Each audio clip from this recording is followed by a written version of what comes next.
നമസ്കാരം. പുതിയൊരു വീഡിയോയിലേക്ക് സ്വാഗതം. പൂരങ്ങളുടെ പൂരം എന്നറിയപ്പെടുന്നത് തൃശ്ശൂർ പൂരമാണെങ്കിൽ തൃശ്ശൂർ പൂരത്തിന്റെ ചരിത്രം തുടങ്ങുന്നത് പെരുവനം ആറാട്ടുപുഴ പൂരത്തിൽ നിന്നാണ്. 1000-ലേറെ വർഷം പഴക്കമുള്ള പൂരമാണ് പെരുവനം ആറാട്ടുപുഴ പൂരം.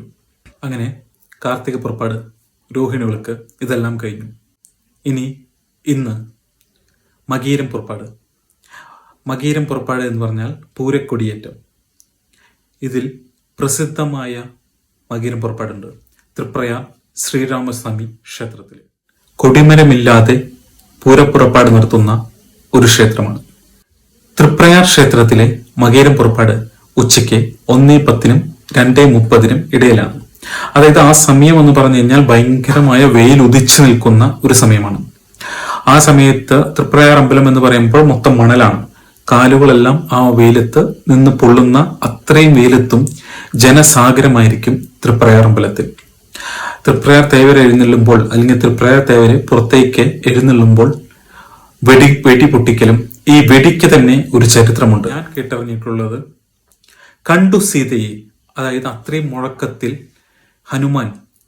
ഹനുമാൻ ലങ്കയിൽ പോയി സീതയെ കണ്ടത് ശ്രീരാമനോട് വന്ന് പറയുമ്പോൾ കണ്ടു സീതയെ, അതായത് അത്രയും മുഴക്കത്തിൽ ശ്രീരാമനോട് പറയുമ്പോൾ ശ്രീരാമൻ സന്തോഷവാനാവുകയും ഒരു ചരിത്രത്തിന്റെ ഭാഗമായിട്ടായിരിക്കാം തൃപ്രയാറിൽ വെടി എല്ലാത്തിനും ശ്രീരാമന്റെ യാത്രയ്ക്കെല്ലാം വെടിക്കെട്ട് വളരെ നല്ലൊരു വഴിപാടായിട്ട് ഭക്തജനങ്ങൾ കഴിക്കുന്നുണ്ട്.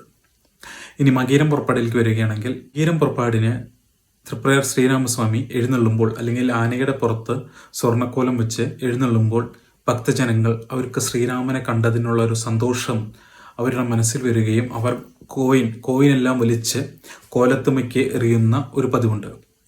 അതിപ്പോ ആനകളുടെ ഈ ബുദ്ധിമുട്ടും ആനകളുടെ പ്രശ്നം കാരണം അതെല്ലാം പാടില്ല എന്നൊരു നിയമമുണ്ട്. പക്ഷേ മകീരം പുറപ്പാടിൽ നമ്മൾ ഒഴിച്ചുകൂടാത്ത അല്ലെങ്കിൽ നമ്മൾ മറക്കാൻ പാടില്ലാത്ത ഒരു ആനയുണ്ടായിരുന്നു. തൃപ്രയാർ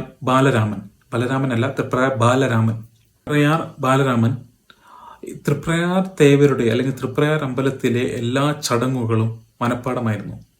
തൃപ്രയാർ മകീരം പുറപ്പാട് കഴിഞ്ഞ് 4-ാം നാൾ പൈനൂർ പാടത്ത് പോയിട്ട് ചാലുകുത്തുന്ന ഒരു ചടങ്ങുണ്ട്. അത്രയും കൃത്യമായിട്ട് ചെയ്യുന്ന വേറെ ഒരു ആന തൃപ്രയാറില്ല, കൊച്ചിൻ ദേവസ്വം ബോർഡിൽ തന്നെയില്ല. പക്ഷെ 6 കൊല്ലം മുമ്പ് തൃപ്രയാർ ബാലരാമൻ നമ്മെ വിട്ടുപോയി.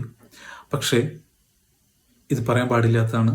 തൃപ്രയാർ ദേവസ്വം അല്ലെങ്കിൽ കൊച്ചിൻ ദേവസ്വം ബോർഡ് ആനയുടെ പേരിൽ എന്തെങ്കിലും ഒരു ശില്പമോ അല്ലെങ്കിൽ ആനയുടെ ഒരു ശില്പം ഉണ്ടാക്കുകയോ ഒന്നും ചെയ്തിട്ടില്ല. അത്രയും വളരെ നല്ല ഒരു സേവനം നടത്തിയ ഗുരുവായൂർ കേശവൻ പോലെ, തിരുവമ്പാടി ചന്ദ്രശേഖരൻ പോലെ അത്രയും നല്ല ഒരു ആനയായിരുന്നു. പക്ഷേ ഇത് കൊച്ചിൻ ദേവസ്വം ബോർഡിന്റെ ആന ആയതുകൊണ്ടാണോ തൃപ്രയാർ ബാലരാമൻ ഇങ്ങനെ ശ്രദ്ധിക്കാതെ പോയത് എന്നറിയില്ല.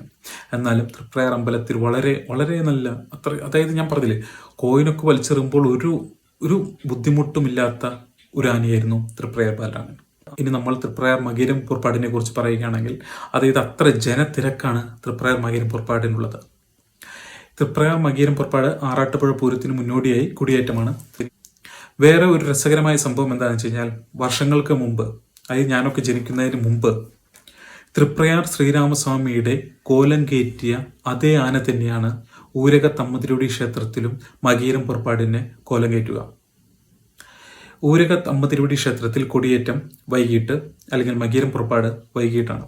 തൃപ്രയാറിൽ ഏകദേശം ഉച്ചയ്ക്കാണെങ്കിൽ അമ്പലത്തിൽ അത് വൈകിട്ടാണ്.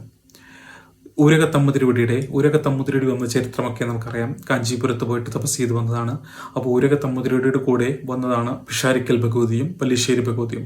ഊരകത്തമ്മതിരുടിയുടെ പൂരത്തിന് വെളിച്ചപ്പാട് പല്ലിശ്ശേരി ഭഗവതിയെ പ്രതിനിധാനം ചെയ്തും, അതുപോലെ പിഷാരിക്കൽ ഭഗവതിയുടെ ഒരു സാന്നിധ്യം എപ്പോഴും കൊടിയേറ്റത്തിന് പിഷാരിക്കൽ ഭഗവതി വന്നതിന് ശേഷം മാത്രമേ കൊടിയേറ്റം നടക്കുകയുള്ളൂ. ഊരകമ്പലത്തിന്റെ മകീരം പുറപ്പാടിന്റെ വീഡിയോ നമുക്ക് വൈകിട്ട് 6 മണിക്ക് ഉണ്ടാകുന്നതായിരിക്കും. ഇനിയുള്ള ദിവസങ്ങളിൽ നമ്മൾ പൂരത്തിനെ പറ്റിയുള്ള ചരിത്രമായിരിക്കും പറയാൻ പോകുന്നത്. എല്ലാവർക്കും നല്ലൊരു ദിനം ആശംസിക്കുന്നു.